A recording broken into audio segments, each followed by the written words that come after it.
To set your phone to vibrate when it detects an appliance beeping in Samsung Galaxy S23 Ultra, swipe down the top of the screen and then tap setting icon.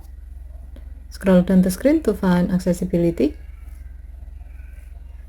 Tap accessibility and then tap hearing enhancement.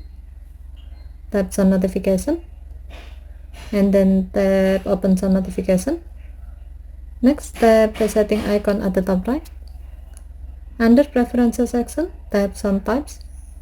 While the alert for sound notification is set to allow sound and vibration, tap notification categories.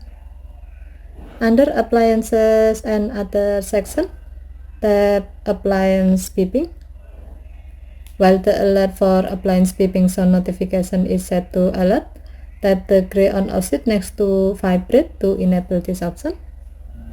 When the switch turns blue, it means that this option is on and your phone will vibrate when the sound notification feature is on and it detects an appliance beeping near you. Okay, thank you for watching. Have a nice day.